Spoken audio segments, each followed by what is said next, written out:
You're live, Chair. Thank you very much. Before we start, it is still quite warm, so if any members want to divest themselves of their jackets or ties, please feel free. So good evening and welcome to this North West Planning Committee on the 13th of September 2023. My name is Councillor Maldon and I'm chairman of this committee. Members, we are streaming this meeting live as well as recording, and by being present in this meeting you are giving your consent to being recorded. During each item, please put your hand up to indicate if you wish to speak. I will then invite you at the appropriate time. Could I ask members to avoid approaching the top table, as this could create interference with the cameras and the live stream. Please note that the YouTube live stream sound recording is dependent on the correct use of microphones. Therefore, can I ask that when invited to speak, you remember to turn on your microphone and then turn it off when finished. Please reference a page or paragraph number when referring to the agenda papers, and keep your contributions as clear and concise as possible. And I would also add, please avoid repetition of points previously made. Members, when you arrived, you may have seen there's quite a number of people watching and listening downstairs. So please, when you speak, try and speak as clearly as possible so that those people have the benefit of understanding the debate. Item 2 is apologies for absence. Clerk, do we have any apologies? Good evening, Chair. We have one apology for absence from Councillor Maldon. Thank you very much, Chair. Thank you very much. I'm assuming, therefore, that we're expecting... Sorry, Councillor Morgan. Well, just to say that somebody, Councillor Thompson, was just trying to get hold of me, so I don't quite know what that, the outside of that was going to be. Okay. Well, she's not here at the moment, no, so... No. Okay, so item 3, minutes. And there she is. Councillor Thompson, good evening. I do apologise, Chairman, members, officers, everybody. I got stuck behind. Well, that's... we'd only just reached item 3, Councillor Thompson, so that is fine. And you know the relevant routines, etc. regarding microphones, so I don't need to go over that again. And there's no declaration. We're not there actually yet. So item 3 is minutes. It's recommended that the minutes of the meeting held on 16th of August 2023, found on pages 7 to 12, are approved as a true and accurate record. I so move. Have we a seconder? Councillor Siddle. Thank you very much indeed. Item 4, declarations of interest. To disclose the existence and nature of any disclosable pecuniary interests, other registrable interests and non-registrable interests relating to items of business on the agenda, having regard to paragraph 9 and appendix B of the Code of Conduct for Members. Members, you are also reminded that you are required to disclose any such interest as soon as you become aware, should the need arise during the meeting. I see no declarations of interest, so we therefore move to agenda item 5, which is reference 23/00123, land rear of 9 Church Road, Wickham Bishops. And Ms Herner, I believe you are presenting this. Thank you, Chairman.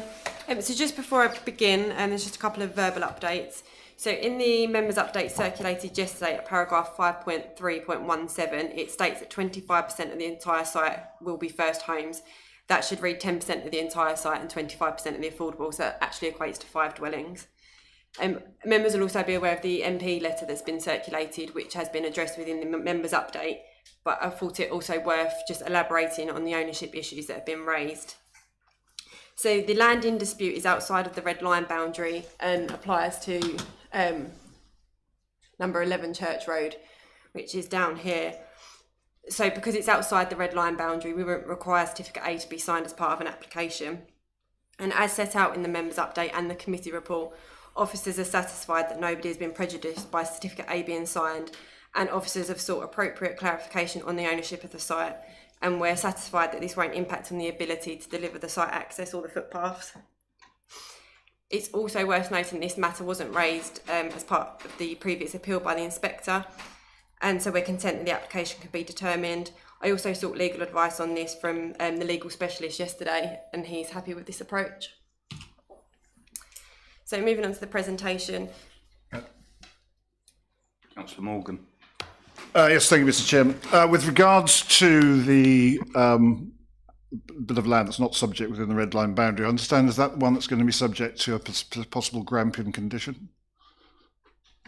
Yeah, that's correct. So it's possible that the site access, it would involve the site access and potentially the footpath upgrades, but it's been specified and as set out in the report that there's a legal agreement within the site. Have you seen a copy of that agreement? I haven't, no. Right. There's also, I understand, a restrictive covenant relating to other aspects of the access here. Have you seen copies of that restrictive covenant? I haven't, no. Thank you. Thank you, Councillor Morgan. Ms Hannah. So this is an outline application for up to 50 dwellings with the matters of access for consideration. The development would propose 50% affordable housing and would provide contributions towards RAMs, recreation avoidance mitigation strategies, education contributions, NHS and open space within the site. So here you can see the location plan. The site is occupied by a detached bungalow which would be demolished to facilitate the development. The majority of the site lies outside the settlement boundary, so the approximate settlement boundary runs sort of to the rear of the existing built form here. The rear of the site that's outside the settlement boundary is predominantly grassland that appears to be being used as a paddock area. So here I've provided the indicative master plan. So this was the previous appeal scheme that was dismissed, and this is the scheme before us now. So I've tried to highlight the main differences in terms of layout. It's important to note that layout isn't a matter for consideration, but because access is, the layout will largely be determined by the internal access arrangement that you can see. So we have less development up to the northwest corner, a more open space here within the, northeast, southwest corner of the site. More linear development here, and just a different configuration here. And as you can see, the properties also now propose garages. So there are two less dwellings proposed as part of this application, and there is now also a proposal for 50% affordable housing, so that's 25 units in contrast to the 20.8 that was previously proposed. In policy terms, the differences are the National Planning Policy Framework has been updated, the Neighbourhood Plan has been adopted, and as has the Green Infrastructure Strategy. However, officers are of view that the principal policy matters within these documents aren't significantly different to the LDP policies, and so wouldn't have a material bearing on the differences between the previous inspector's decision and officer's recommendation today. So, as you'll be aware from the report, officers are recommending that significant weight is given to the provision of affordable housing, which is a different stance to what the previous inspector found. So what I'd like to do is just set out a number of differences between the previous application and this one, which has resulted in us reaching this conclusion. So we're all aware that access to good quality housing is a significant issue for residents across the Maldon district. The shortfall in affordable housing has become greater than at the time of the previous appeal decision was made. So our local housing needs assessment sets out that we have a requirement to deliver 209 affordable dwellings per year from 2021, and the majority of that is the requirement for affordable rented property, so I think it's 174. So we know at the moment that we're delivering less than that per annum. The 5-year housing land supply data sets out that the district needs to deliver 279 dwellings per annum for the rest of the plan period. That's both market and affordable properties. So if you take those two figures, this means that 75% of all homes to be delivered would need to be affordable housing. in order for us to be able to meet the deficit. So under policy H1, it's only sites of 10 or more dwellings that are required to provide affordable housing. And of those sites, depending on where you are in the district, there is a requirement of 25 up to 40% of properties that would need to be affordable on those sites. It's quite apparent that this is well short of the 75%, and as I've said, only applies to sites of 10 or more. This demonstrates that without an over provision, we will not be able to reduce the shortfall, and the shortfall will continue to grow. This will also have a knock-on effect for delivery requirements for the next plan, and we also see a wider impact on the council as a whole. As homelessness will increase and temporary accommodation costs will increase, which will come at a cost to the council. For further context, I've been in contact with housing, and they provided me with some data. So in July 2017, at the time of the previous appeal, there were 753 applicants on the housing register. In contrast, and as of today's date, there's 1,488 applicants on that register, meaning that those numbers have almost doubled. The applicant is willing to provide the 5 additional units as rented properties. The local housing needs assessment sets out this is where our greatest need lies. Housing have advised that in the top 3 bands for housing need, which are Band A, extreme need, there are 4 families on the list. Band B, urgent need, there are 79 families, and Band C, for higher need, there are 33 families. Families awaiting 3-bed houses are now being placed in temporary accommodation outside of the district in Wickford, Basildon, Southend, and as far as Peterborough, with the wait list being nearly 2 years. It is these reasons that the over-provision of affordable housing is being given significant weight by officers. And just to also note that the 5 over-provided units have also been agreed to be predominantly 3-bed units, rented units, which would help meet our need. So regardless of whether the sites would deliver 5 or 50 dwellings over the requirement, the only way to reduce the shortfall is through this means, which is an opportunity that doesn't present itself on every site. Since the previous appeal, there has also been an appeal scheme for 80 units in Great Totham. The inspector gave significant weight to the provision of affordable housing, even though it was only a policy compliant level of provision. This is a material consideration of this application and does go towards demonstrating the differences between the shortfall in 2017 to versus what it is now. Right, there we go. So we've got the tree protection plan, which shows the trees to be removed. So there's 78 individual trees to be removed, 3 tree groups, and the partial clearance of 1 group. 46 are category B trees and 1 category B group. The lowest value trees possible are being proposed to be removed in order to protect the high value trees, and substantial planting is proposed to mitigate against the losses. Just also worth noting that it's a similar amount of trees that would be lost as that was at the part of the previous appeal scheme, and the inspector hadn't raised any concerns. So here we just have the indicative landscape master plan. Whilst indicative at this stage, it just shows you sort of the level of landscaping that could be provided. So here we have the access arrangements, which show the footpath upgrades that are proposed.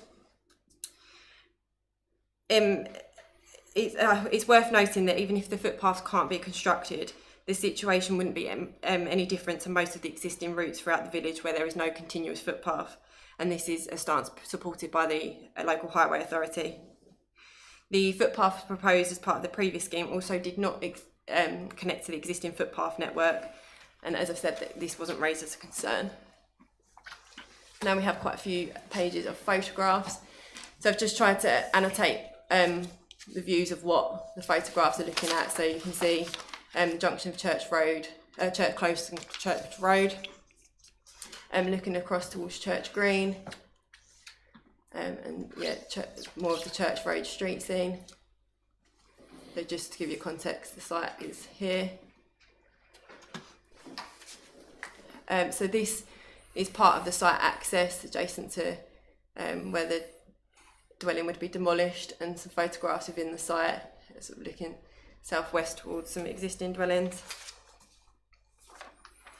So some views taken more centrally within the site.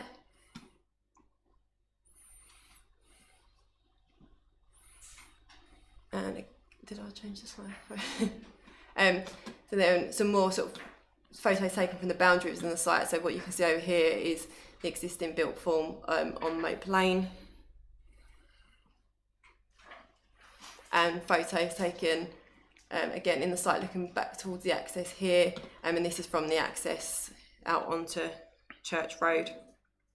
I also visited Moat Lane just to give you an idea of how the development could or wouldn't be perceived from Moat Lane. So this is the existing property under construction within this site. You see there's sort of tree belts that would remain, and so the actual impacts on Moat Lane would be limited. So it's up to the decision makers, and in this case it's the committee, to attribute the weight they see fit to the material planning considerations. From officers' point of view, the main benefits of the proposal are considered to be the social benefits from providing market and affordable homes, the sustainability of the site in terms of its access to day-to-day services and facilities, the provision of open space, improvements to footpaths, and economic benefits from the construction phase and operational phases. The disadvantage of the development is that the majority of the site lies outside the settlement boundary. The economic benefits are considered minor, given that there's no guarantee that construction will be undertaken by local people, and the 6% increase in the population the development would not bring substantial benefits in terms of the local economy. In social terms, we're all aware that the council can demonstrate a 5-year housing land supply. The only way we can maintain this is through allowing additional developments. However, the provision of market housing in this case, in officers' opinion, is of limited weight because there has been no housing trajectory provided, and given the size of the site, it's unlikely to be required in this current 5-year period. The affordable housing provision, on the other hand, as I've said, is considered to carry significant weight. This is due to the changes in the circumstances that I've previously highlighted since the previous appeal and the over-provision of the 5 rented units. The development will also provide open space for future residents and existing residents of the village.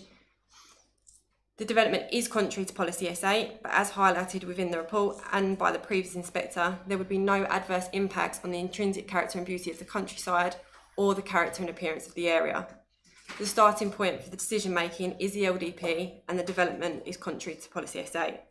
However, the proposal would deliver a number of benefits, most notably the much needed affordable housing, which would meet the aims of Policy H1 and a key aim of the National Planning Policy Framework. On that basis, officers are of the view that, subject to the Section 106 being secured, the benefits outweigh the harm and the application should be approved. Thank you, Chairman. Thank you, Ms Hannah. We have 3 speakers. We have the agent, we have a representative from Wickham Bishops Parish Council, and an objector. We go to the agent first. It's Mr Schnoll, is that correct? Mr Schnoll, if you'd like to find a seat with a microphone. If you press the right-hand button, you will have a very strict 2 minutes, which will start when you start speaking, and will end when either you end or I end you, whichever. But it will be at 2 minutes. Thank you, Chair, and good evening, councillors. The application before you tonight proposes 50 homes, with half of them affordable housing, something you've heard just now about a significant need for this in this area. This is in excess of the level required by the council. We're in the midst of a cost of living crisis, with renters particularly hard hit. Rising interest rates, energy costs and inflation are having a huge impact on people's lives. Meanwhile, there's been this significant long-term shortfall in the number of affordable homes delivered in the district, with no sign of this improving in the short, medium or even the long term. The delivery of affordable housing has been confirmed by an appeal inspector this year as being of significant positive weight for planning decisions. Delivery of these affordable homes will be secured now by way of a legal agreement, so they will not be removed at a later date. This development will provide an opportunity for local people as well, who could include existing residents who wish to downsize or young people wanting to move into their first home to live and stay locally. The site has already been considered by 2 inspectors. Neither inspector found any technical issues with the site or the proposals. The only reason for the appeal to be dismissed was that most of the site fell on the wrong side of an arbitrary line drawn in the now 6 years old local plan. That's a plan based on housing numbers and needs from some 10 years ago, needs which have been overtaken, as you've just heard explained by the case officer. The inspectors have both confirmed that the site is in a sustainable location and that the density and design of the development are appropriate. The current application has been subject to detailed scrutiny and the same conclusions have been drawn. The application is therefore before you today with a recommendation for approval, accompanied by a very thorough officer's report with no stone left unturned. The proposal will deliver a scheme that balances the need to make efficient use of land and delivering new homes, whilst protecting the amenities of others, ensuring the development does not lead to overdevelopment and harmful impacts. It's consistent with that considered appeal previously, with the important distinction that half of the homes now proposed will be secured as affordable housing, including first homes. We'll also provide some £750,000 in financial contributions for local infrastructure. There are no planning reasons to refuse this application, and therefore members are respectfully requested to vote in favour of granting permission. Thank you. Thank you. Impeccably rehearsed, obviously. Thank you, Mr. Schnell. We'll now come to, we will go to Mr. Kewish, who I believe is an objector. Mr. Kewish, you've heard the instructions, and again, your 2 minutes will be strictly enforced, I'm afraid.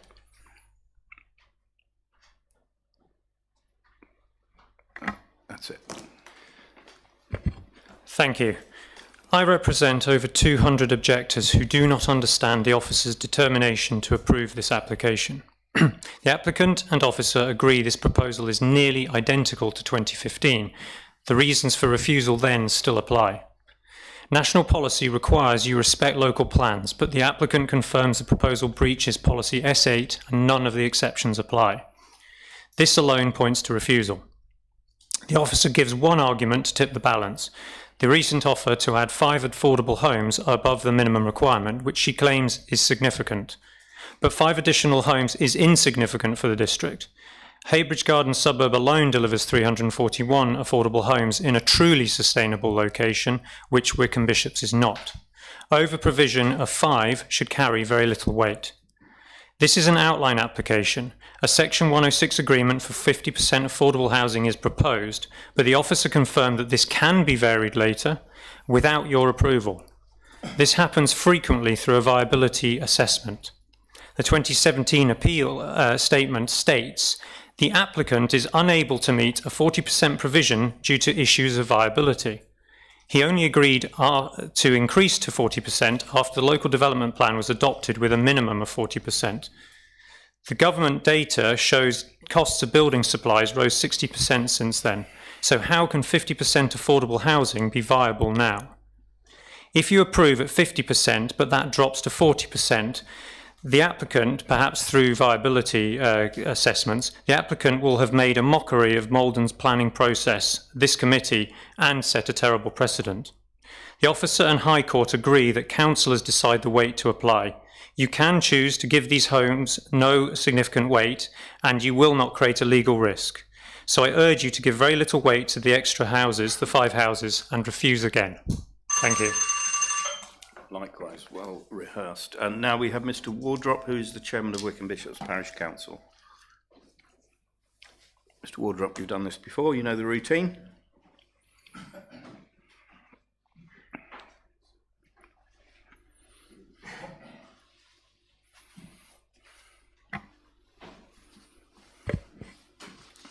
Thank you. I refer you to the one-page summary of the many points we've sent you which explain why this application should be refused, and to the letter from Priti Patel MP. We are not a NIMBY village. We have worked with developers on projects inside and outside the development boundary which have provided affordable homes and homes that met the village's identified needs. The officer has made much emphasis on the affordable housing issue, yet our MP has told us that MDC is currently well placed in this respect. It cannot be right that the desire to improve that position should override so many of the LDP policies. Nor can it be right that the officer should encourage the applicants to increase their proposed allocation without hearing counter-arguments from the elected representatives. The proposal is so out of kilter with the village. It is outside the development boundary at the far end of the village. It is almost twice the density of dwellings per hectare than elsewhere in the village. It proposes street lights when the village is a dark skies village and doesn't have lights in a rural setting. It doesn't propose the types of housing identified by our Housing Needs Survey. The Charles and Associates Highways Consultants letter copied to you clearly sets out why this application is unsustainable on highways and transport grounds. Proposals do not comply with the NPPF and the Essex Design Guide, It's about 1,000 metres to the bus stop and around as far to the shop. Essex Highways' own policy is that development should be no more than 400 metres from the bus stop. Despite the promise to provide new footways, there will still be 110 metres without footway to the bus stop. Children would need to be bused to non-local schools. This is hardly a sustainable point, especially at primary age. If all the LDP policies it contravenes are properly weighted, this is clearly an inappropriate, unsustainable development. To quote a councillor in a district planning meeting last month, this is the wrong development in the wrong place. Thank you. Thank you, Mr. Wardrop. So before I hand it over to members, something you've heard me say many times before, and it's not meant to be leading members, is that there's a difference between affordable housing and housing that is affordable. And I will say no more. And also, I'm also concerned, and it's not regarding this particular one, I think we are missing out in the number of supported and independent living units, but that's a matter for the LDP review. So I'm going to now hand over to members. I'm going to go to Councillor Morgan first. Councillor Morgan and I are the co-ward members of Wickham Bishops. I'm largely going to leave it down to Councillor Morgan's capable hands, and I will add to it afterwards. Councillor Morgan. Yeah, well, thank you, Mr. Chairman. Obviously, you and I are both well aware from the size of our inboxes, and I think other members have as well, the significant amount of feeling that this application has generated over the last months. And accordingly, as I am required, as we all are required to be, not to be predetermined on this matter, I have given the officer's report and the very eloquent speeches made by all three people tonight every consideration. And I have to say, I commend the officers for the detail in their report. They've obviously, I can see, had gone to an awful lot of trouble. But really, I have to say that what it comes down to, in my view, is that this is an application which would otherwise be refused on matters of S1 and S8 and possibly D1, but is being recommended for approval on the basis of this 50% affordable housing. I am reminded back from my studies of Virgil of the famous phrase Timeo Daneos et dona ferentes, which means beware of Greeks bearing gifts, which is a warning issued to the people of Troy when the Trojan horse turned up outside their gates. They ignored it, they dragged it in, Greeks came out and Troy fell. And I believe that this 50% affordable housing is just that. It's a Trojan horse. Because if we allow that in, they will undoubtedly seek on viability grounds to have that changed and have that condition removed or altered considerably. And in fact, interestingly enough, there's an application one but on from here tonight where something similar is being attempted. So therefore, I'm saying that I believe that there's any number of other objections have been put forward very eloquently by all the objectors, the Parish Council and Mr. Kewish. And I'm saying that if we allow this, this will be a Trojan horse which will be likely to turn up in Great Totham, Tolsbury, the Tolishants and Mayland if we let it go. And therefore, Mr. Chairman, I would like to reiterate Councillor Wardrop's words and give due praise to the person who made those statements, which is my colleague Councillor White. This is the wrong development in the wrong place, and therefore I move that this be rejected on matters of S1, S8 and D1. Do I have a seconder? I second that. Thank you. Thank you very much, Councillor Mr. Johnson, yes. Yeah, I don't know if Devon was going to say the same thing as me, but all I was going to put... Thank you, Chairman. What I was going to point out is in terms of the previous inspector's decisions on this site, the proposed reasons for refusal to include S1 and D1 were not part of previous inspector's decision notices. The decision notices are quite clear in terms of the physical development, its location and its impact in terms of the intrinsic character and beauty of the countryside, and there was no harm found in that sense. So that's quite clear. The appeal decision specifically point the second appeal decision to the policy conflict at a time when the local plan was fairly fresh, and in that respect, the only conflict was found in terms of S8. So I don't know if my colleague Devon wanted to add to that. That was one of the points I was going to raise, but I was also just going to come back on your point about the offer for affordable housing and the risk of precedent. So the affordable housing is a matter for considered outline. It would be secured as part of the permission and through the Section 106. So if the applicant was seeking to provide only a policy compliant level of affordable housing, they would be required to come back to us, and then we would assess the application as afresh, and the principle of development would be reconsidered, because there would be a whole different balancing exercise and a whole new consideration of the weight to be attributed to the affordable housing. So I understand the concerns, but it would need a whole other consideration, and I don't think it would be of much concern at this stage. Thank you. Can I come back on that, Mr. Chairman? You certainly can. Yeah, well, I understand that, but I mean, I'm afraid history is littered with situations where that is exactly what has happened. They come back, and we've let, as it were, the horse through the gates. They've got the outline permission, and if they then come back and say we can't make this viable unless we go down to, I don't know, whatever percentage it is, or none at all, then I don't think you've got any option other than to agree to it.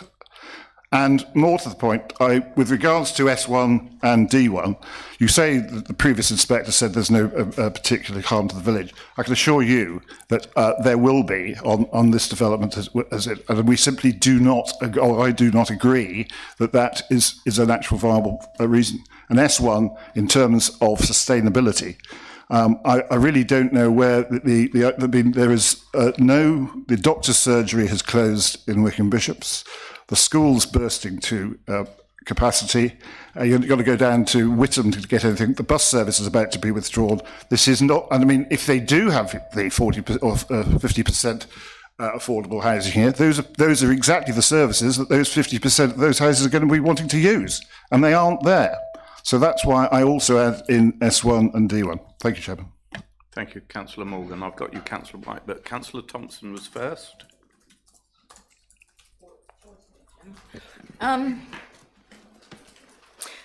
Yes, I'll try not to fall over my own tongue speaking about this. I do have a question for the officers, but I appreciate they're planners and not housing officers, but I was wondering how rental prices and sale prices for the starter homes are set in any particular village. Do they depend on local land values? Or what? Presumably anything that's for sale is going to be dependent on a proportion of land values. I'm not sure that any of the officers will be able to answer that, Councillor Thompson. Yeah, thank you, Chairman. I mean, that's not really a question for us to answer in terms of the planning issues, in terms of how that can be delivered. If there are other external matters, just like any other matter that may be pertinent to any form of development, which is well outside the scope of planning, that would be a separate consideration, but not for decision making. Thank you, Chairman. Okay, thank you, Chairman. Thank you, Mr. Johnson. I still think it's relevant, though, because I think it's relevant to being the right development in the right place. Wickham Bishops, shall we say, is not known for its low land values or low house prices. I don't think it's an ideal place to put affordable housing. I agree with my colleague here that there's going to be an awful lot of travel required to access local facilities. I'm concerned about the viability issue. It is, and we are only talking 10%, 5 extra houses. And again, I'm not sure how you put this in policy terms, but we've had a recent dismissal of an appeal in Toll St Knights, which is my village, of 97 houses, which admittedly was the policy compliant level of affordable housing. But that is very close to Tiptree and apparently close to facilities. That was dismissed as appeal because it was outside the development plan and outside the village settlement. So I do have deep reservations. I appreciate the officer's point of view and a very good, very detailed report, but I'm not happy that 10% extra is enough, and nor am I happy that this is the right place for a quantity of housing like this, when I believe it's unsustainable. Thank you, Chairman. Thank you, Councillor Thompson. I have Councillor Stevens next. Thank you, Chair.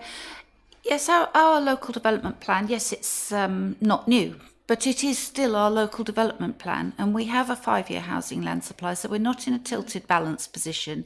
So we're not obliged to be weighing up the pros and cons of affordable housing versus settlement boundary policies. The local development plan is quite clear that we have a settlement boundary and we shouldn't be just building outside of that, and it does set a precedent which really worries me. I think the idea of affordable housing in probably the most expensive housing area of the district, it doesn't mean anything. If it was social housing, then perhaps, but it really doesn't make it affordable at all. I don't get the concept of affordable housing in such an expensive area. And it's only, it's not even 5 houses, it is 4.2 houses if you can have 0.2 of a house, which to me, even if we were trying to weigh up pros and cons, it's just not enough. It doesn't go far enough. Thank you. Yes, Ms. Herman. Thank you. Just in respect of the 4.2, that is actually an error in that part of the report. It should be 5 houses, so it would be 5 in total as rented. And just to comment on the matter about the planning balance, so you're correct in that we're no longer in a tilted balance, but we still have to apply a planning balance. So the starting point for decision making is the local plan, unless material considerations say otherwise. So in this respect, our affordable housing position and the offer of affordable housing are material considerations. So whilst the starting point is the local plan, we need to weigh that against the local plan and its policies. And so in our view, we've given significant weight to the affordable housing, and that tips that balance. So it's not a tilted balance, it's a flat balance, but we still do have to apply that. Thank you. Yes, Mr. Johnson. Sorry. Thank you, Chair. I just wanted to underscore what Mrs. Herner has said about how we make our decisions. Yes, we do have the local plan, and the local plan has primacy, particularly when there is a 5-year housing land plan, but it's strictly written in terms of planning legislation and other material considerations. These could be affordable housing, other appeal decisions. These are material matters of equal weight when one puts it into the planning balance. So I just wanted to make that point clear. Thank you, Chairman. Thank you, Mr. Johnson. Can you come back? Yes, Councillor Stevens. Thank you. Okay, so it's 5 houses, but the appeal inspector said last time that there wasn't enough benefit, and I don't find that 5 houses are enough benefit. So whether it's 4.2, okay, it's 5, but I just don't find that that's enough benefit. Okay, thanks, Councillor Stevens. Thank you. Councillor Miss White. Thank you, Mr. Chairman. Right, mine isn't quite in order because I was reading through the report and doing it. Now, what I find interesting is on 3.1.20, it says in the call for sites that it's not suitable. And in 5.1.10, there's no footpath, and I presume it's not a lit footpath, and that has always made a location unsustainable. That runs through the MPPF and it runs through the Maldon LDP. So that's one question. Why is this suddenly classed as being sustainable? In 5.4.12, the shortfall of GP place capacity is minus 268.43. And okay, they can give a financial contribution, but how are they going to find a doctor and a surgery to practice from? So that's another question. On 5.5.9, I'm really surprised because I always thought that the neighbourhood plans carried an awful lot of weight in making planning decisions under the NPPF and localism. So why has the neighbourhood plan not been given any weight, it appears?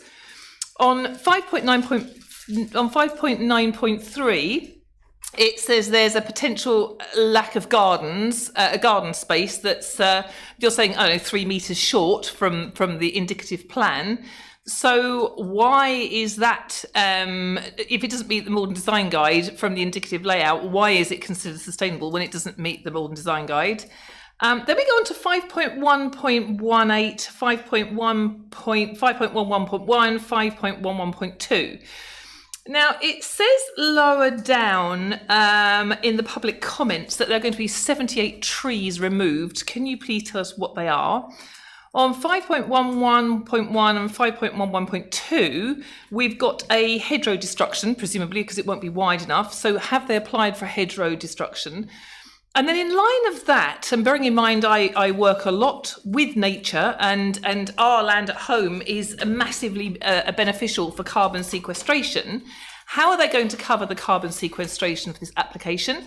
There's going to be a net loss of biodiversity, and where's the Natural England nature matrix? That should be compulsory. And we also, on 5.12.3, there is not a full habitats regulation assessment. Now, particularly the Natural England Nature Matrix is a requirement to show a net gain, a habitat net gain. I know they say, well, we might buy something for somewhere off site, but for me, we cannot determine this because we don't have the full nature breakdown. So without that, for me, it doesn't accord with, I think it's policy N2, but I'm sure the officer's going to assist me on that because I can't get two iPads up at the same time. So nature, I've got a big concern. We must be meeting the carbon sequestration. We must be doing everything we can to mitigate these errors. And I know that officers don't put a lot of weight on this. I've seen it in other applications, but as members, it's hugely important. So could I have an answer on that, please, from officers? And what are the 78 trees? And are they of TPO quality? And on 5.14.5, in 5.12.6, it says it's a likely significant effect. Why has that not been given more weight? In 5.14.5, it says likely works, and we're talking about the footpaths. Well, have they put the funding in to make up footpaths? Do they have permission from National Highways? Is there enough room? Is there enough supply? Have the assessments been done? Has permission been applied for? And why has every single other application in the district that is not on a made-up footpath and does not have street lighting, why are they considered unsustainable? And why is this one considered sustainable? So that's another one. It talks about public space for others. Well, how are they going to get there? Are we going to have children walking up roads with no footpaths? I don't know. Perhaps officers can assist.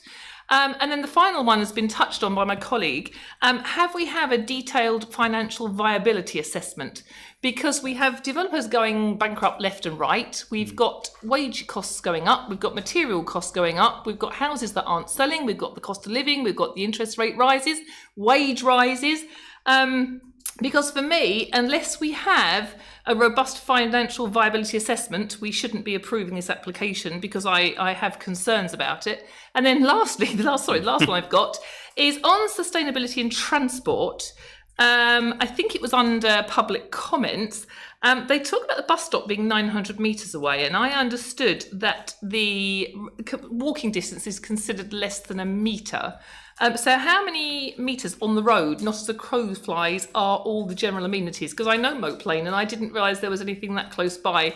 But I apologise, I'm wrong. So, but I can summarise the questions if you need. So basically, it is robust financial viability assessment. The likely works costs for any footpath creation or anything else. How are members of the public going to get there? Have we got a HRA habitats regulation assessment? Have we got an any nature matrix? What are the 78 trees? Are they a suitable TPO quality? Do the gardens appear to meet the Maldon Design Guide for gardens? Why does the neighbourhood plan not have any weight? GP practice, and why is it considered not suitable under call for sites because there's no footpath? Thank you.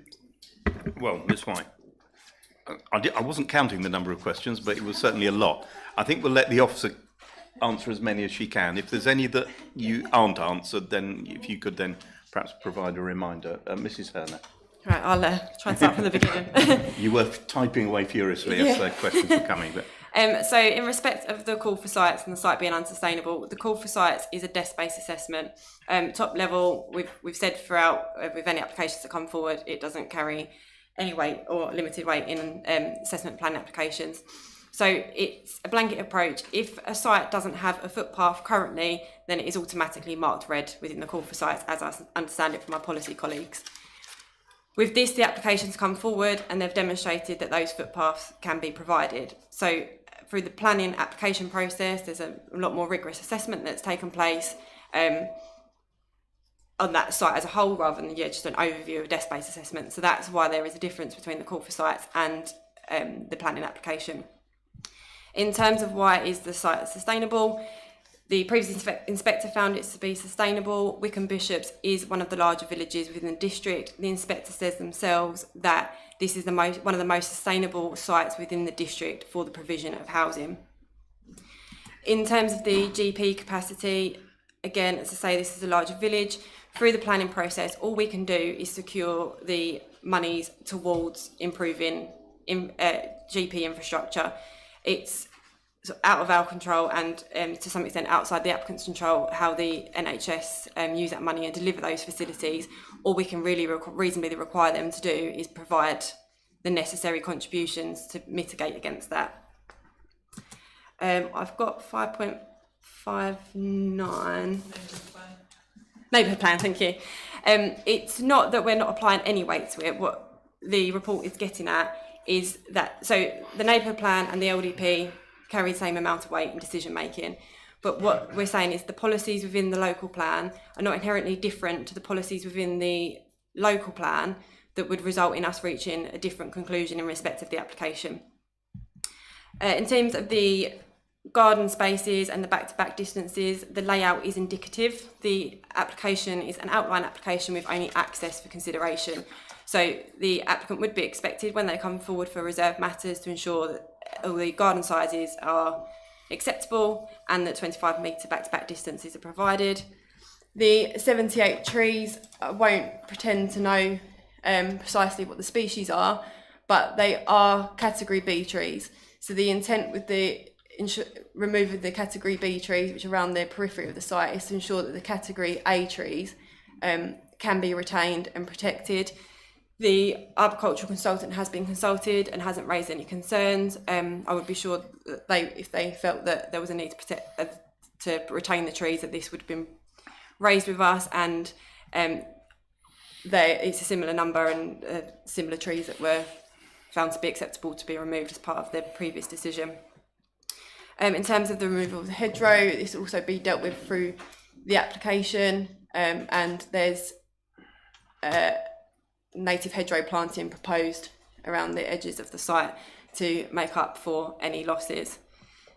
So that also is relevant to the net loss of biodiversity. So the ecology consultant are actually satisfied that gains can be secured through the conditions, and one of the conditions requires a biodiversity enhancement strategy, so that will ensure the net biodiversity gains. In terms of why this site, in terms of footpath, is different to other sites within the district, I appreciate we do usually say that without footpaths a site isn't sustainable, but the previous inspector found that the footpath provision, whether provided or not provided at this site, was acceptable last time, so it wouldn't be reasonable for us to reach a different conclusion in relation to this application. The inspector said that, and the local highway authority have said that it's no different to the existing situation throughout the village where people are, there's not a continuous footpath network, so it wouldn't be different in that respect. I think the same answer really applies to access to public space and how people will get there.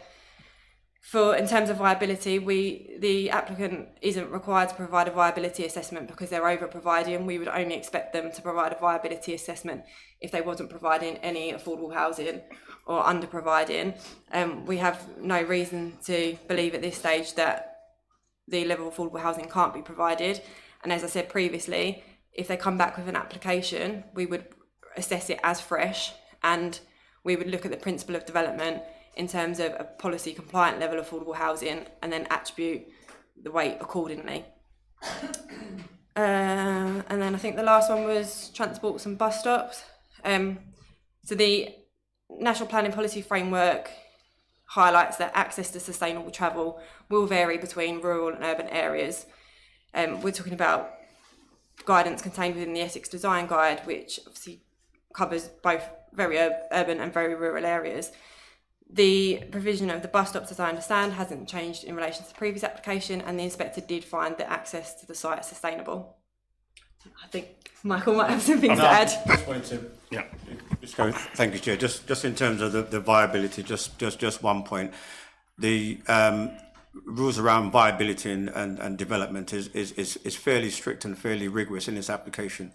And Mrs. Herner has set out what the position is in terms of this particular application.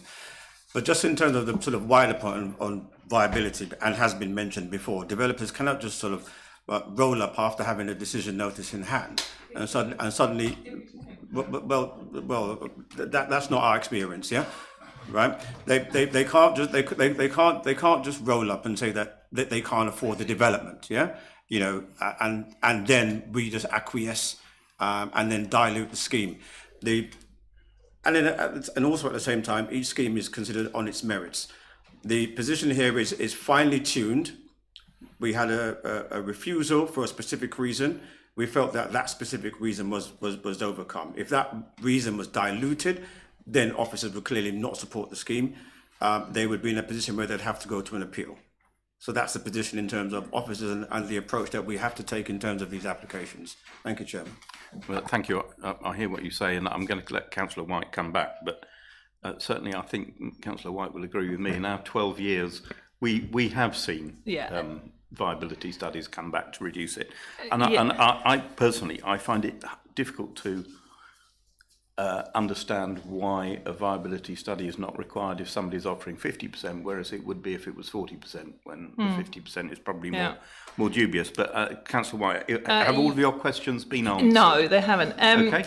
Right, what I want to come up with the financial viability assessment, I understood that under planning we could request one if we had concerns. I've just been Googling it, or is that incorrect? I'm looking on RICS.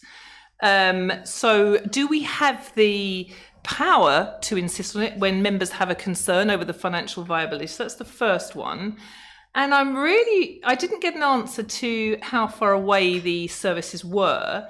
And I'm really concerned that we've had officers refuse small developments of one house or two houses all the time because they don't have footpaths. And yet, if I understand it correctly, in this application, it doesn't have footpaths, therefore it's not sustainable. But because the rest of the village doesn't have footpaths, we're going to increase the areas with no footpaths. If I've got that correctly. So they're the ones I don't think I got answers to. Thank you. We know where you're coming from, Mrs. Turner. Or Mr. Johnson, I don't mind. I was just going to say we have to have regard to the previous decision. That's a material consideration, and I'm not going to stress that anymore. To not have regard to that, and without being able to justify significantly otherwise, for example, on any appeal, could be leading us in the wrong position. Just back on the viability again. I mean,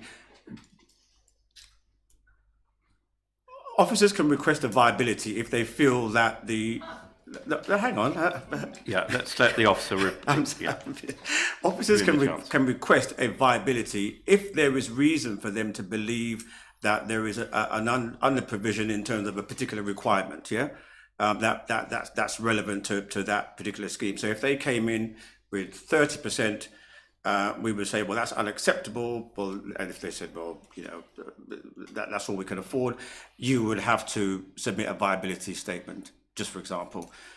In that case, they could submit a viability statement. We could also reasonably request that they pay for us to have an assessment of that viability statement. And that's normally how that plays out. If a scheme comes in and it's policy compliant, there's no basis for you to ask for a viability statement, much less there's an over provision. So just wanted to make that point clear. Thank you, Chairman. Okay, thank you. I've got Councillor Siddle, and then.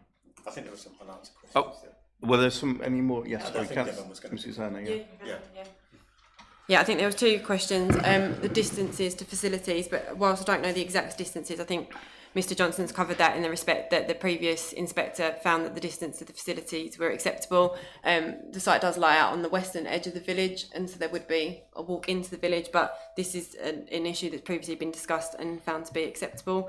In terms of one or two dwellings that don't have footpaths, I would highlight that the council has previously allowed single dwellings on Moat Lane, which is just to the north of this application site and further outside the settlement boundary, where people are required to walk along the road that doesn't have any footpaths. And also I would just stress that one or two dwellings don't carry any benefits in terms of affordable housing, education, NHS and so on. Thank you. Councillor Siddle. Thank you, Chair. The key issue here is previously this has been refused because it's outside the settlement boundary, and that's really the main focus in terms of the previous refusal.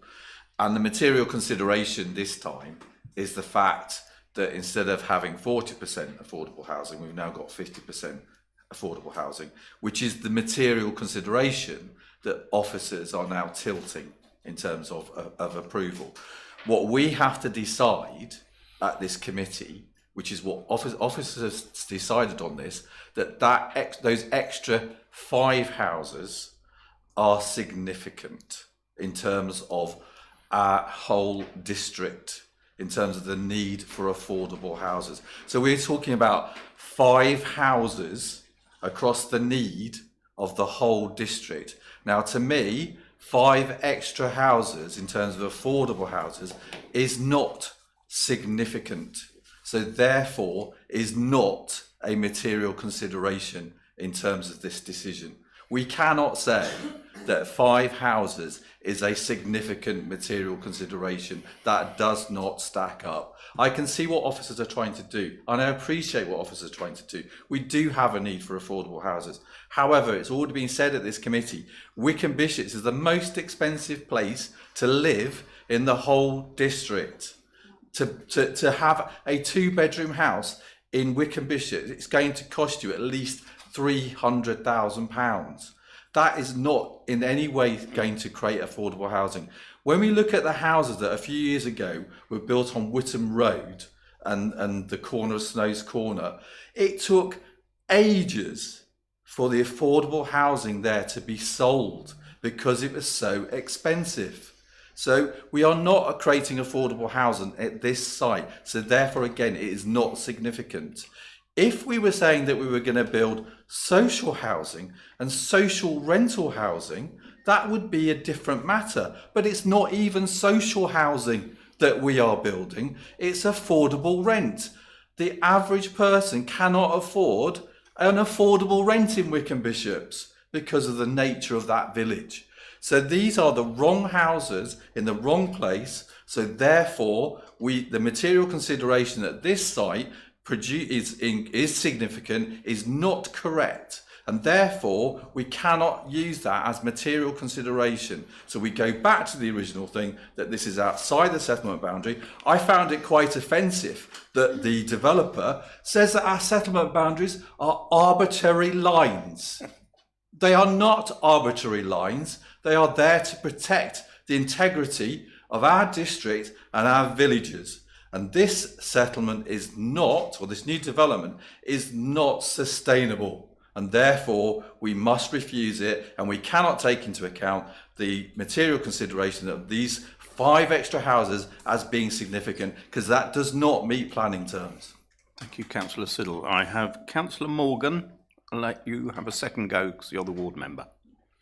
Thank you. I simply want to just remind everybody, the officers keep referring back to the previous appeal.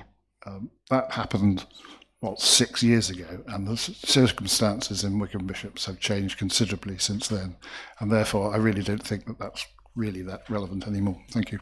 Thank you, Councillor Morgan. And then Councillor Stevens. I'm fine, thank you, Chair. My point's just been raised, but way better than I could have said it. Thank you. Okay, thank you. As the other ward member, I will say that I'm totally in agreement with nearly everything that's been said by everybody, particularly Councillor Siddle. Wickham Bishops has actually done more than enough in recent past for affordable housing with the McMurdo Place, which was a landmark development actually for Wickham Bishops and was aimed at the residents of Wickham Bishops. They had first option on those properties, and I totally agree that the affordable houses on this particular development are not going to suit the homeless people of the district, the people that are on our list. They're really just not in that scale at all. And as we have heard, the fundamental point of this is that had the application come forward with 40% affordable, it would have been recommended for refusal.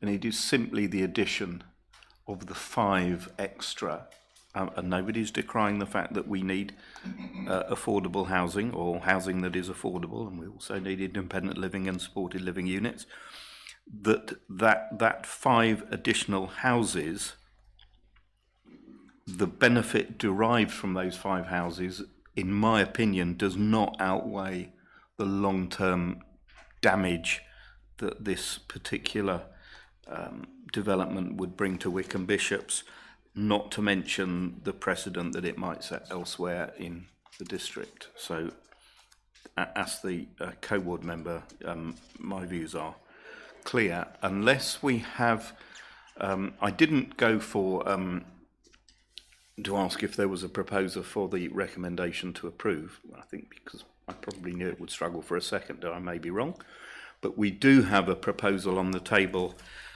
from Councillor Morgan, seconded by Councillor Hughes, to, contrary to the officer's recommendation, to refuse this application.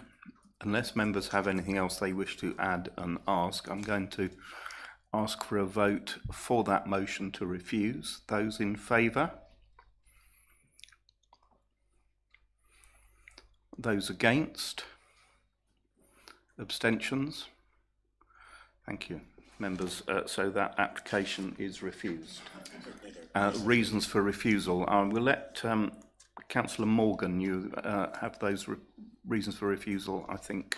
I did mention them, Chairman. S1, yes, S8 and I was D1. coming back to you, yes. Yeah. And it is contrary to the LDP, it is contrary to the neighbourhood plan, which has been through public examination and has been adopted.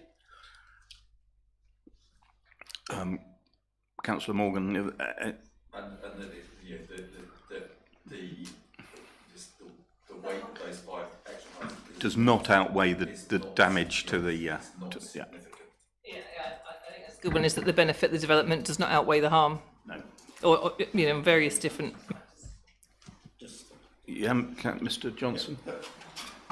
Yeah, I'm not countering what members say, but just to remind, and I'm sure Councillor Morgan's read this. In the appeal decision last, the inspector said quite clearly that the proposal will be in accordance with policies S1, S2, H4, D1, D2, and T1. But at the same time, he was quite explicit that the development was contrary to policy S8. It's contrary to the. Since then, we've had an adopted neighbourhood plan, and those settlement boundaries in the LDP are still valid boundaries, and we have a 5-year land supply. Okay, if that's the case, then we need to have neighbourhood plan policies. That's what we want to include into the reason for refusal. But Well, absolutely, because we have an adopted neighbourhood plan. The parish went to extreme lengths to get the neighbourhood plan, went to public examination, and was voted on and has been adopted. So clearly, that is a material consideration. Yeah. Sorry, Chair, I'm just getting that. Can we have an indication of what I haven't got the are? neighbourhood plan in front of me. But that be done in consultation with all members. Because I'm a bit concerned about that approach because I'm not even getting anything that's sort of leading me into what these neighbourhood plan policies are. Well, of course, I mean, we don't have the neighbourhood plan. We don't have the neighbourhood plan in front of us, do we? I mean, it's something we could look up online, I'm sure. Yes. At page 20 of the officer's report, at paragraph 4.3, the neighbourhood plan policies that officers feel are relevant to the application are listed, and they're fairly explanatory in terms of their titles, so that may assist members.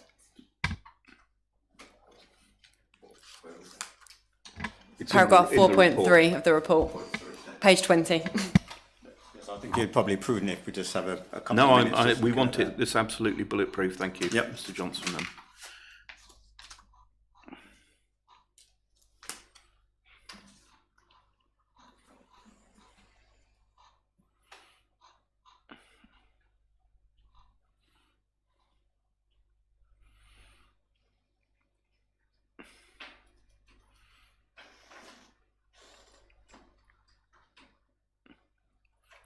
Well, I can see 3 or 4 already in that group, so I can see policy 3, policy 4, policy 2, WBF2, WF3, WBH01. Unsure about WBH02.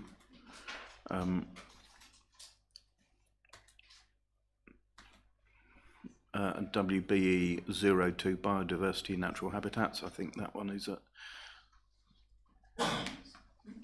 is that sufficient?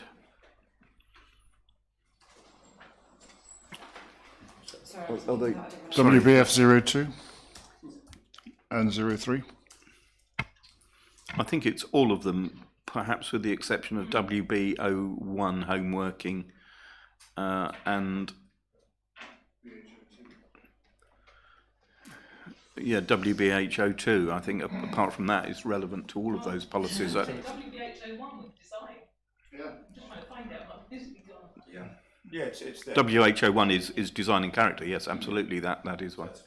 So it's effectively all of them except WBH02 and WBEC01 home working. Are members happy with that? Yeah. I would just add I'd be cautious of WBEN01 recreational disturbance and avoidance mitigation because they have so just to clarify, members I'm assuming would want the usual reasons for refusal in terms of the fact that the section 106 hasn't been secured at this stage. So correct. That policy would be relevant in relation to the failure to secure the section 106 at this stage. But in terms of the site being outside the settlement boundary, and what I'm hearing from members is that they don't feel it's sustainable and there's design issues. So yeah, and I think we consent on travel. I think we might access. struggle with design as this is outlined. Yeah, I agree.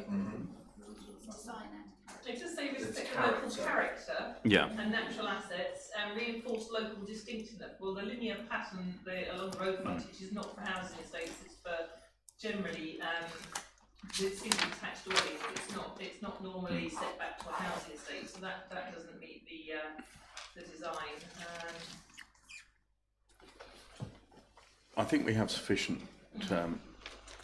Yep. So what I'm hearing is WBEN02 biodiversity and natural habitats, WBEN03 special views and vistas, 04 open spaces, 02 sustainable means of travel, 03 highway safety, 01 design and character. Correct.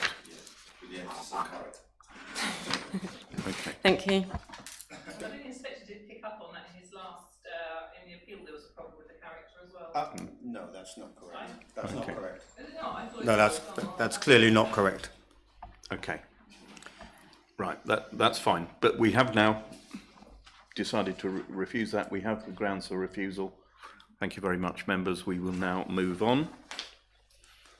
We'll have a couple of minutes while the interested parties leave, no doubt, because I doubt they'll want to sit through anymore.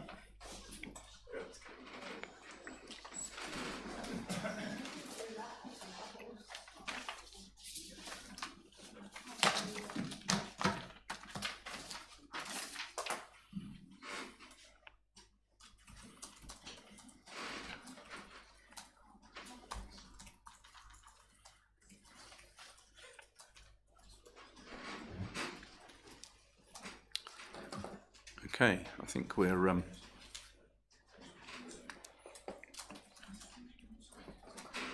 ready to restart. So next item on the agenda item 6, 23/00024. This is Slate Hall Cottage, Lower Burnham Road, Stone Mares. And this is a member call in by Councillor Miss White. Mr. Doe, you're taking us through this. Yes, Chair.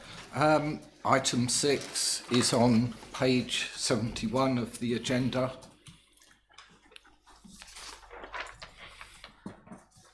This attempts to show the location. Southwood and Ferrers is to the west, and the road continues to the east. The site's on the south of Lower Burnham Road, which of course continues ultimately to Burnham. This is the site location plan. As you can see, there's a single built form on the site. There's a little garage on the western end. The built form was a semi-detached pair of bungalows. However, there's been a site visit which has established that the built form is now one dwelling. Council records show one dwelling at the site. And that's significant because the proposal is to pull down what's there, one dwelling, and to build two dwellings. Here's an aerial photograph of the site. The site itself is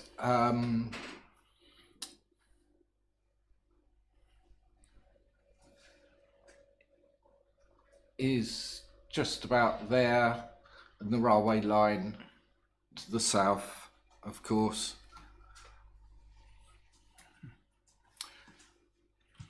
Here's a more detailed aerial photograph, as it were. The bungalow is to the eastern end, and then there's some garden beyond that. Just a flat roofed garage at the western end. The vehicular access, I think you can make it out. It's roughly midway along the frontage of. It's just there where the cursor is. You'll notice that there's hedging pretty much all the way along the frontage of the site.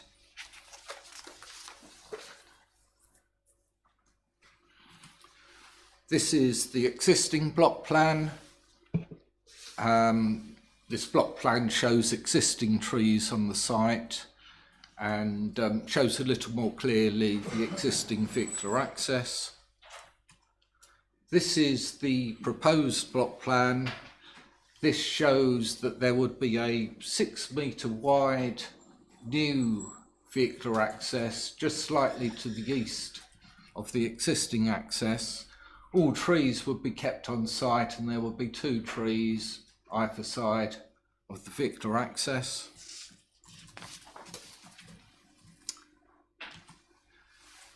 Here's the elevations of plot 1. Plot 2 is essentially the same, handed versions of each other. The only thing to mention here is that external walls would be feather-edged boarding, a soft red plinth, and the application form refers to slate roof tiles. This is plot 2, handed version of plot 1. This shows the floor layout.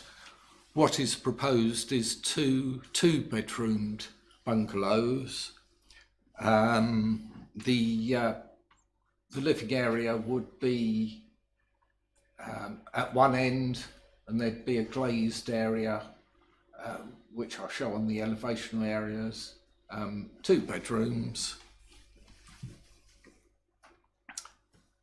This is plot 2, handed version. These are the elevations of plot 1. You'll see that top right hand corner there will be a glazed area. It's the same for plot 2. The glazed areas would point away from the neighbour, as it were. Photograph of the existing bungalow on the site. Photograph showing the existing bungalow almost on the road. You can just make out some hedgeway. That's the existing vehicular access. The existing bungalow, and that's really just about it. I mean, going back to the aerial photograph, this really is in the middle of the countryside. Normally, when I get to the site location plan, I give an indication of where the settlement boundary is. Well, I can't do that at all. This is completely in a rural site.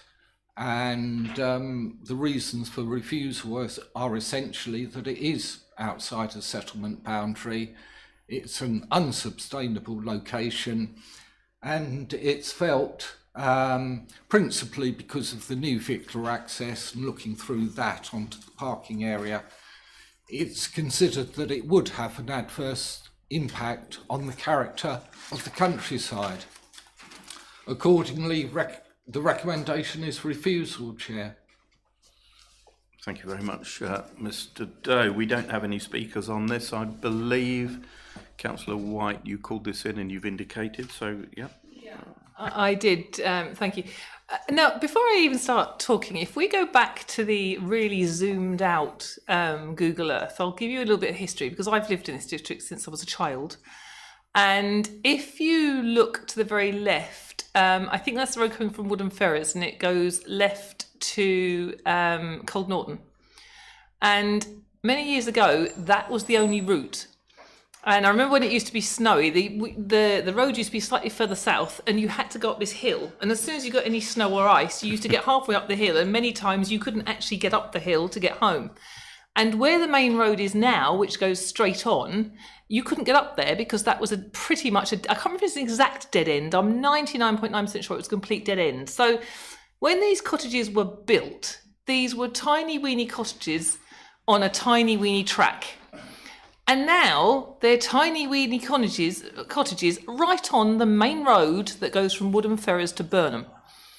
And I've never been inside those cottages, but I can only imagine what that traffic's like. And it cannot be safe and it cannot be healthy, because when you drive on there, you are a foot away from the side of that cottage and the traffic hoofs along that road. There's often lots of accidents there.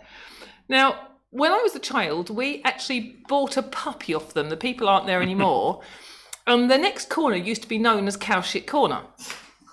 No, because they used to milk cows. The cows used to walk across the road. And the old guy who used to milk the cows used to live in one of those cottages, and another family used to live in the other half. Now, as far as I'm aware, I think the family, when he passed away, they took on both sides of the cottage. And if you go into the photo that was a bit closer up, you'll see where the garden was split into two, right? If you see there, you see down the middle, you've got those trees. To the left was one cottage. That was where the cowman used to live. And then the other side was where a family used to live. But as far as I'm aware, the family took over the whole cottage. Now, yes, it's in a rural location. I fully accept that. But there have been two families living there historically. And it was on a tiny little lane. So what are we now? We are on a massive great big road. Now, before I give a recommendation, what is the difference in square footage between the structure that's there and the proposed two structures put together? What is the difference in size? Because that's a very long bungalow. I don't know what size it is. Well, I'm sorry, Chair, I don't have a figure for that, but perhaps if I show the block plans... that would be useful.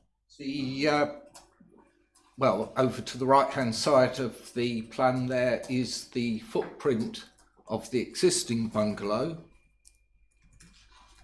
And... It's not... It's about 1.5, isn't it? So one bungalow is perhaps between half and 3/4 of the existing footprint.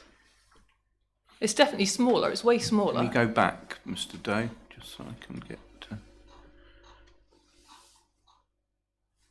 Okay, and then back again. Because the red goes further to the right, doesn't it? The existing structure, and further to the left. So I don't know. I don't know how many bedrooms were in those cottages. I've never been in them, but there was the old guy who did the milking living in the first one, and then a family living in the second one. So presumably they had at least 1 or 2 bedrooms each. Do we know how many bedrooms there are in there? I'm afraid I can't tell you that offhand because that wasn't considered relevant. I can say that with regard to proposed bedrooms, it stacks up in terms of car parking provision, but the existing number of bedrooms, no, sorry, I can't tell you. Okay. Well, I mean, for me, I don't think these are very much bigger than what the existing cottage is there.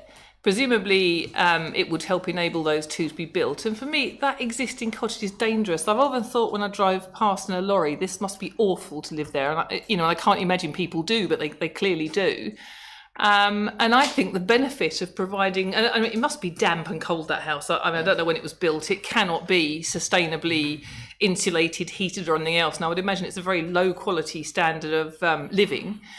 So my proposal is, I think there's no more bedrooms now than there already is in the existing building. And for me, the benefits of building modern, efficient buildings is of a benefit to the local housing stock. The other thing is there is footpath access from the back of these houses, or there's an access track that goes up to the little road that I can't think what it's called, and that leads directly onto the Essex National, the National Coastal Path. So it does have access to the massive walks on the National Coastal Path. So for me, the benefits outweigh the harm, and I think we should, contrary to the officer's recommendation, approve the application. Thank you. Well, that sounds desperately like a proposal, Councillor Miss White. And so thank you. So is that seconded? Thank you, Councillor Whiffin. Any other members wish to comment? Councillor Morgan. Yes, I mean, obviously I understand the officers come to the decision they have because it's, as he says, in the middle of nowhere. However, there is a building that is actually there, albeit not not separated. And it just seems to me, on a purely practical point of view, that what we're actually going to get is, or lose, a rather grotty-looking and probably I would be surprised non-habitable dwelling for two very habitable dwellings, and considerably further back from the roadway as well. So I would support Councillor White's applicant. Councillor Miss Thompson, and then. Sorry, Chairman, was I next? I assumed I was. No, you were just first before Councillor Stevens. So. No, I'm actually with the officers on this one. I mean, a replacement 1 for 1. You couldn't really argue with that, but it's 2 for 1. And Councillor White, although highways have not objected, Councillor White has pointed out how dangerous this road is, and that an extra dwelling can only add to the problem. And I actually can't see that they are that much further back. So, I think if we look at, I know we. It looks from that, if we can go, Mr. Doe, to the existing, where they are lit, and from the photograph, in fact, they are. It is literally right on the verge, isn't it? And the proposed are at the rear. I'm guessing that's compass bearings. That's to the yes, it is. So they're as to the southern boundary as they can pretty much be. But okay. Thank you, Chairman. But it's still it's 2 for 1, not 1 for 1. So. Okay, Mr. Johnson. Thank you, Chairman. Well, I was sort of following on from what Councillor Thompson has said. I mean, it is a 2 for 1. The assessment, or the justification for the proposal in front of us, in my opinion, is sort of taking planning policy and working backwards. Normally, we consider the impact of development on the countryside, predicting the intrinsic value of the countryside and the rural areas. The justification in terms of the living conditions of whoever may inhabit that particular property is not one of the guiding principles for us to be supporting additional dwelling in the countryside. That isn't anywhere captured within our policies. Now, clearly, with new development, we want new development to be of appropriate standards, but that's in concert with all the other policies that would protect the rural area. This application goes completely against that. It would have localized, in its respect, a significant impact on the rural area. We're talking about urbanization issues. We're talking about residential paraphernalia extended beyond what exists there at the moment. And it's sort of dwellings proposals that we refuse and are supported on appeal for those very reasons. And I just wanted to sort of make that clear. Decisions of this nature, this is clearly officers' view, members are more than within their liberty to not accept these arguments, but this will set a precedent for any other developments coming forward of any similar manner. And we can't say, well, you know, sort of living there and, you know, vehicles trundling by must have an impact on the person who lives there. That's not the basis for us assessing new development in the countryside. I mean, somebody else could roll up with that argument and quote this example. How are we going to defend that? Thank you, Chairman. Okay, thank you. Councillor Stevens. Thank you. I think a lot of the things I was going to say were just said, and I would agree with those points. Just to add, it doesn't really make any difference whether the house is next to the road or further back to somebody's safety, well, barring some tragedy directly outside the property. The safety issue comes when you try to pull out of your drive onto a road. If there are two properties instead of one, there's probably going to be more vehicles, so there probably will be less safety. And I think that's the key thing, not how far away the property is from the road. Thank you. Okay, I'm looking around. Any other? Councillor Morgan, yep. Well, yes, I mean, I fully take Councillor Stevens' point, but there were two dwellings there originally. I mean, there's always been two dwellings there. And I was just wondering, and purely a bit of speculation, perhaps you join me, Mr. Johnson, on a bit of speculation. If you actually put the two together and made a little terrace out of them, would that alter your the officer's decision? Very good question, Councillor Morgan. Thank you, Chairman. Yeah, I mean that would make more sense. Yeah. Obviously, we would consider the footprint, we'd consider the sort of wider area, and there would be a balancing exercise in terms of, you know, what's the departure of that from the existing scenario. There still are other issues in terms of the fact that with two dwellings, you'll have two sets of residential paraphernalia. I suppose it comes down to a judgment of how we would assess that. But that's the sort of exercise we would tend to go through. And that would be my view in terms of any proposal coming forward in terms of that. But just to remind members, there is a third reason for refusal in that there is not a section 106 proposed as part of this application. Section 106 was not, as not part of an application, cannot be dealt with sort of retrospectively in this particular sense. But Section 106 is part of a reason for refusal in terms of RAMs. Councillor White. Well, with the RAMs, we've been to plenty of appeals, and they've all said this can be done under condition. So we could do a condition for RAMs if the application was approved. But from what I can understand, I'm pretty sure that the building that's already there is at least 4 bedrooms. It appears to be officers saying, well, if it was 2 terraced or 2 attached houses or semi-detached, probably it would be all right. So really, we're only moaning about the fact that they're detached. And for me, I still say that that house on the road is just not fit for purpose. It's not safe. It just is not safe. And for me, it's logical to bring it back. And a 4 bedrooms is still 4 bedrooms in relation to cars and people driving. And there is access to the National Coastal Walk. So for me, the benefits still outweigh the harm. They're only very small cottages. And I think the bedroom numbers, if it was checked, they would match. Mr. Johnson, I know you want to come back on that. Yeah, thank you, Chairman. Just want to make a correction on appeals. Section 106 in terms of RAMs are not dealt with by conditions. What would happen on an appeal is normally, and in an appeal situation, the applicant would offer up the Section 106 as part of that appeal. The inspector would normally address that matter, and if it's satisfactory, would then consider that matter to have been taken care of. It's not dealt with as a condition, so that needs to be made quite clear. Okay. Thank you, Chairman. Right, I think that point is made. So, members, I think everybody's had their go. We have got a proposal from Councillor White, seconded by Councillor Whiffin, to approve this contrary to the officer's recommendation. So I'll take that first.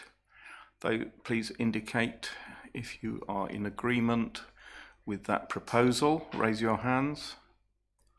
1, 2, 3, 4. Those against?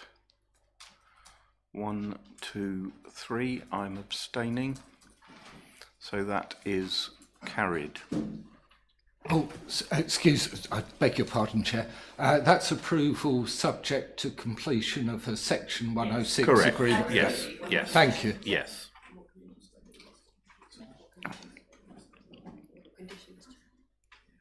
Conditions, members, the usual 3-year, Councillor White, materials agreed. Agreed, officers. I mean, it's something traditional materials. I know weatherboard, tile roof.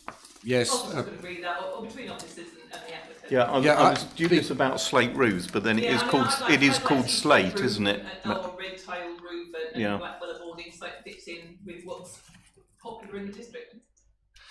Thank you, Chair. That's useful, and of course the report refers to drainage conditions to respond The to usual drainage, environmental suds, health. etc. Yeah. Yes, thank you. Thank you very much, members.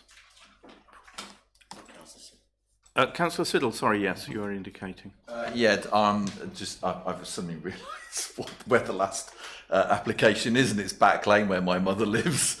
So, that's it. So you have a retrospective interest? I have an interest, and I'm going to leave the meeting. That's fine.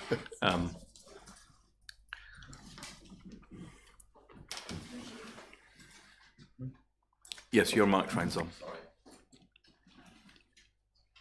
Okay, so now we come to agenda item 7, 23/00592. This is land at the Summer House, Back Lane, Wickham Bishops.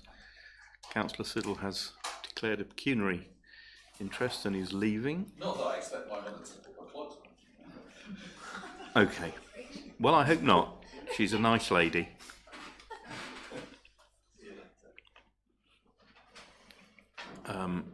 And I think, Mrs. Hurney, you're taking us through this, aren't you? Thank you. So this application seeks a variation of conditions to approve plan and permission 20-00490, and that was a full application which gained planning permission for the erection of one dwelling. So the two conditions that are sought to be varied are the plans and materials conditions, so conditions 2 and 3.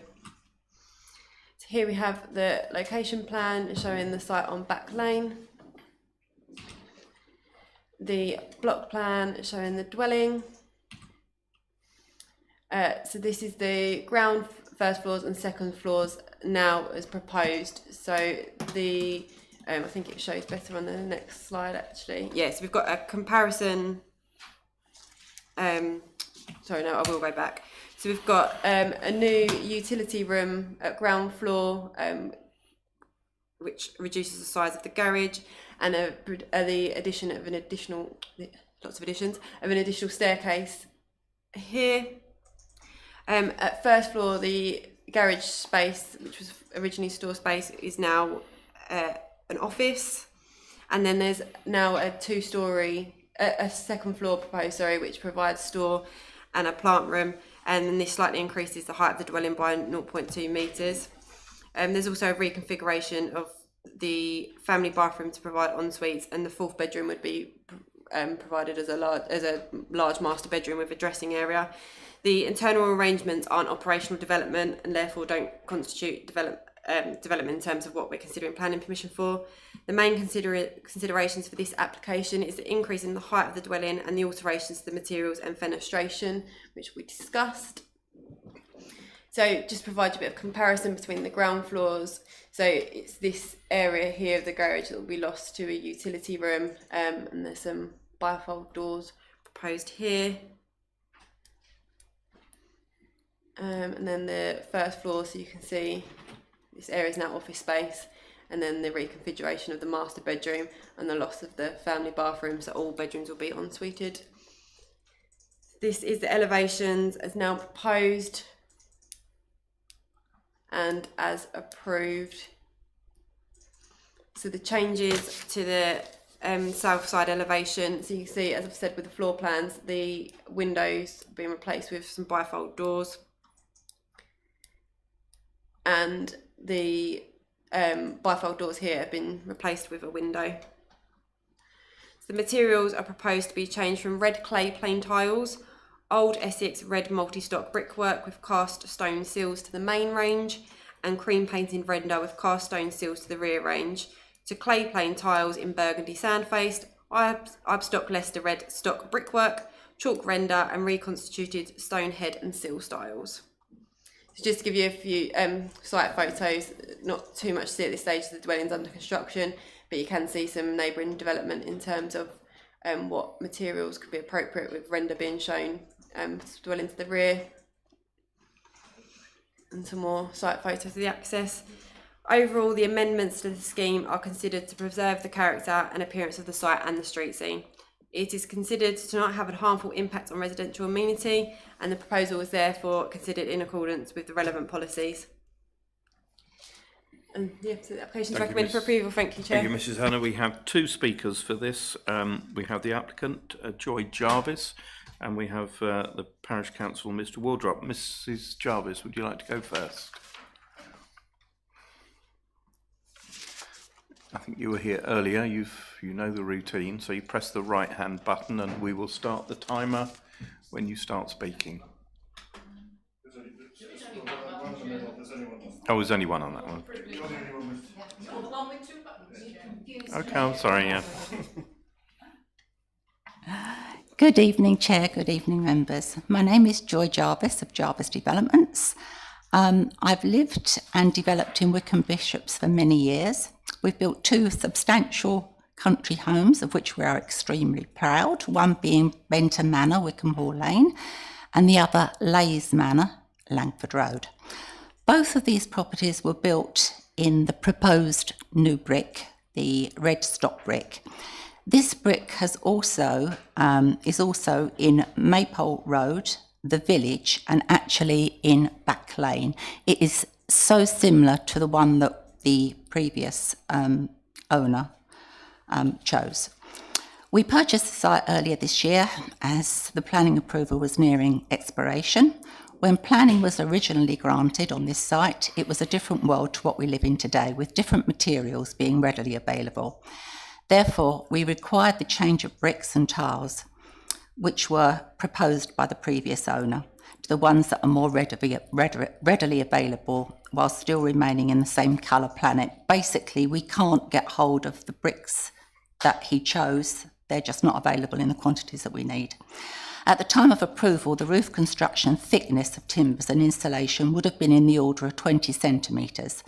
Current legislation dictates it to be closer to 35 centimetres, hence the 20 centimetre increase in roof height.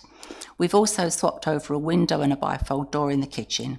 Aside from these minor changes, others have been internal, with no further impact on the external layout of the building with regard to window sizes and location. We make these internal changes on our own personal experience with regard to what we think prospective buyers require in 2023, such as a home office, as work from home has become the norm. Locating this in the roof space above the garage. I'm sorry, I'm going to stop you right there. Thank you very much. Thank you. We now have Chairman of Wickham Bishops Parish Council, Mr. Wardrop.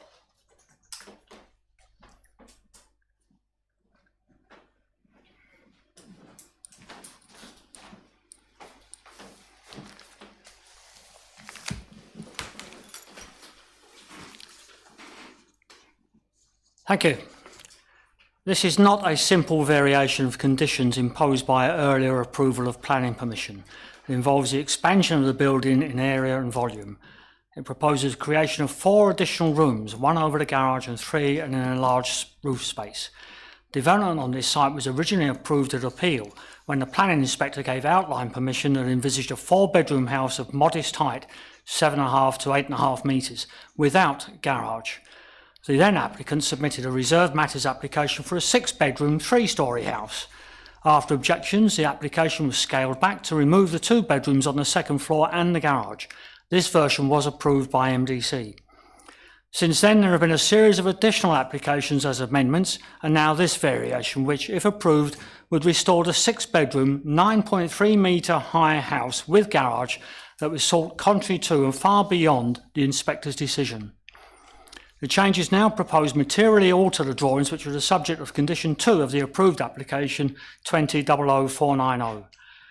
The application form states that the only variation is the internal layouts on all floors, side and rear doors and windows, and a change in external materials. In fact, the plans now call for a construction of a new upper floor levels over the housing and garage where additional rooms are to be built. The external footprint of the garage and incorporating a utility room has been enlarged from 8.2 metres by 5.2 to 8.65 by 5.5 metres. Para 543 of the report refers to the reduction in the length of the garage such that parking standards are not met, but is then dismissed as an issue. This should not be ignored. These are material and substantial changes, not mere variations to conditions. They substantially affect the external dimensions and internal volumes. In our view, they should be subject to a full planning application, not a variation of conditions. Thank you, Mr. Chairman. Thank you, Mr. Wardrop. Members. Mr. Morgan. Yes, thank you, Chairman. I obviously called this matter in. And I have to say, basically, Councillor Wardrop has really said what I really need to say, and that is it's a matter of procedure. Section 73, I think, of the calls for the variation of conditions for minor material amendments. And I would simply suggest to members that sticking another story on excluding the garage is outside of that, and that therefore this should be dealt with by way of a full planning application. And there was some discussion, I think, in clause 5.2.3 that this other story wouldn't, in fact, was I don't know, going to be for offices or for bedrooms. There's Velux windows, as I understand, have now been installed there, so you can draw your own conclusions from that. So therefore, Mr. Chairman, I move that this application for be refused and the applicant be asked to submit a proper planning application for these changes. Do I have a second? Again, I'm looking for a second. Yeah, I've got a question to ask before I second it. Well, is there a seconder? Well, I'll second it in the interim then. All right, then, Councillor White. Yeah. So yes, now your turn now. Yeah, thank you. I'm really curious over this because, first of all, I thought, oh yeah, I've not got a problem with this. But I was a bit confused by the parish councillor who said it was meant to be about 8.5 metres and now it's 9.2, and yet it says that it's only being increased by 20 centimetres. But I know from my experience, I put in a variation of conditions to put habitable rooms in a roof space, and the officers said they would not approve it because putting additional rooms in the upstairs was more than you were allowed under a variation of condition, and it would need a completely new planning application. So what I want to know is, why is it acceptable in this house and not in others? Good question. Mrs. Hannah? Thank you, Chairman. I think Councillor Morgan's question in relation to whether this is a minor material amendment and your question, Councillor White, interrelate. So Section 73, there has been recent case law of this year that states that Section 73 doesn't only have to be used for minor material amendments. It can be for material amendments, but it just has to ensure that the development doesn't conflict with the operative part of the permission. In the case that Councillor White is talking about, the description of development is that the property would be a single-storey dwelling, and there was also a condition on that permission requiring that no dormer windows be provided within that application. So had the council have approved that application, they would have been in conflict with the operative part of the permission. That's why that couldn't have been under Section 73. In this case, the amendment being sought can be done under Section 73 because it doesn't conflict with the operative part of the permission. Councillor Morgan, I'll let you come back, and then Councillor White. Yes, thank you. The original application, which was turned down, was for a 6-bedroom house, I believe. It was subsequently, on appeal, allowed by the inspector for a 4-bedroom house. And yet now, by simply using variations of condition, it seems as if the applicant is going to get their 6-bedroom house. I don't think that's a proper use of the planning procedure. I think it's a statement rather than a question, but I don't. Unless go through where the bedrooms are. Sure. So what you originally had was the master bedroom here and 5 bedrooms. I think members are so the master bedroom now includes a dressing room, and then you have these 3 bedrooms. I think members are referring to perhaps the dressing room being used as a bedroom and the office also being used as a bedroom, if I understand correctly. And I would also say on the second floor, the plans are somewhere. I'm guessing this is part of the concern as well. I'm not entirely sure on the head heights that would be provided, but given the small raise in the ridge height, I'd question whether they could actually be provided as bedrooms, but I'm not fully clear on that point at this stage. Can we just clarify what the increase in the ridge height is, because that appears to be in conflict?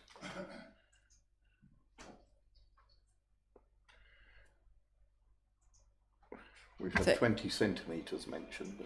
Yeah, I don't have the dimensions on these plans, but from the officer's report, it states that it's 20 centimetre increase.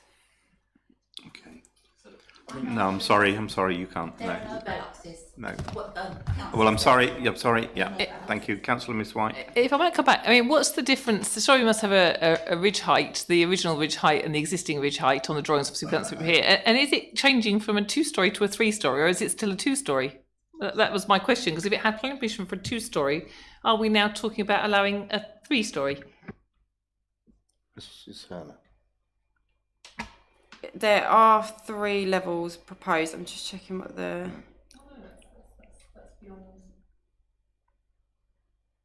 So sorry, I'm not the original case officer. She's on maternity leave and had a healthy baby girl. You'll be pleased to know. So I'm catching up with this one. So the description of works for the original application were erection of 1 dwelling. So it goes back to the point that I was making previously. There was nothing in the description that would prevent a Section 73 application to be submitted and granted for this application, because it wouldn't conflict with the principle of the development. Have a look at what the original plans were.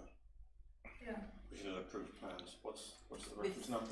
I think that would be useful. 2490. Sorry, 20. 490. So this is the originally approved plans as I understand it, and this is the proposed plan. So just by eye you can see that these plans are to the same scale, that there's not a substantial increase in the ridge height.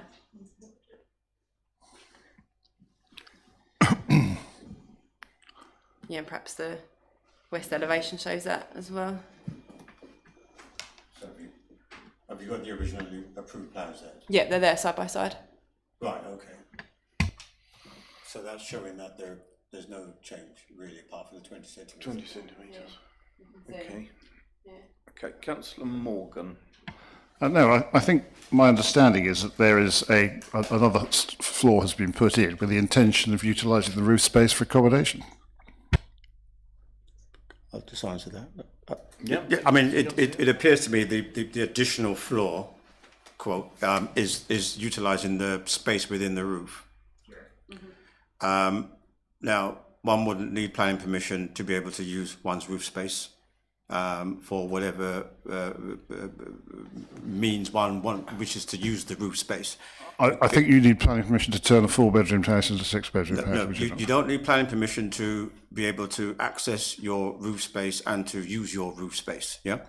What you would need planning permission for, and that has been mitigated by the last condition, is that one cannot have any openings because permitted development rights have been removed from this dwelling. So no openings in the roof space specifically is the last condition, whatever that condition number is, has been imposed, so that will just be a void space for storage or whatever, but it will not have any windows. My information is that Velux windows are being installed. Can we go to the photographs? There's no roof on at this stage.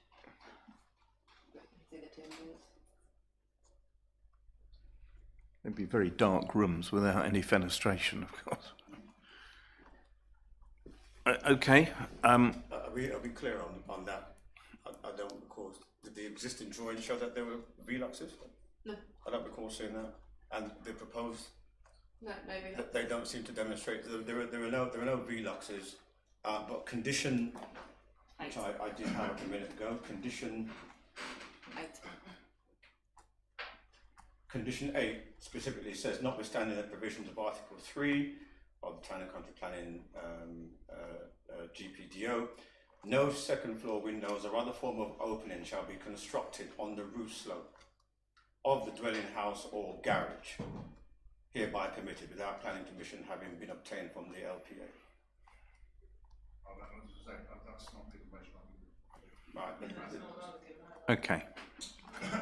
Well,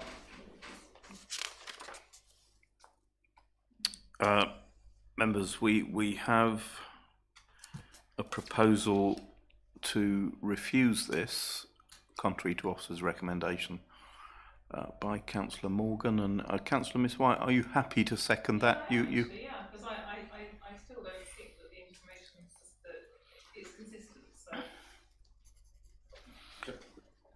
So just a comment. Yes, I think Mr. Johnson. To suggest a reason for refusal on a thought that we're not clear about may be legally unsustainable. I don't Well, think okay, well, we'll go with Councillor Morgan's suggestion, and I think that they're asking for more than would normally be allowed under the application terms by creating potentially habitable accommodation upstairs, and we've got no information on ridge heights and roof space, and I think we've got insufficient information to determine what the future use may be in light of living standards and whatever else you call it.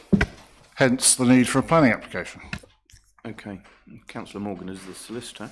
So we have a, yes, Mr. Johnson. No, thank you. Just to be clear, I mean, if we're talking about applying living standards to a roof space in which one can use a roof space without needing planning permission, you can do it on any house. Yeah, as long as it's not subject to a condition. This is a new dwelling and specific conditions are being proposed. So I'd be mindful if members are using standards which are not supportable under planning legislation. That would be that put us in a very difficult position. No doubt the applicant can make that point to you when he makes his application. Okay, so there we have the proposal to refuse contrary to officer's recommendations. In the name of Councillor Morgan, seconded by Councillor Miss White. Indicate those in favour, please. That is 2. Those against. That is 4. So that is granted. Technically, that as the proposal fails, we have to go back to the substantive, which is the officer recommendation to approve. Those in favour? Sorry, members. Yeah. Would you like that proposal seconded? It can be, yes, it needs to be proposed. And the substantive motion is now. Right, okay. So please indicate those in favour. 4, those against, 2, so that application is granted. Thank you very much, members. Thank you for your patience. Thank you for your diligence tonight, because we always knew this was going to be a difficult meeting, and I think we've dealt with this very correctly and successfully. Item 8 on the agenda, any other items of business that the chairperson of the committee decides are urgent. You'll be pleased to hear I have none. So I therefore close this meeting at 9. It's about 22. Thank you very much, members. Thank you, Chair. Thanks, Chair.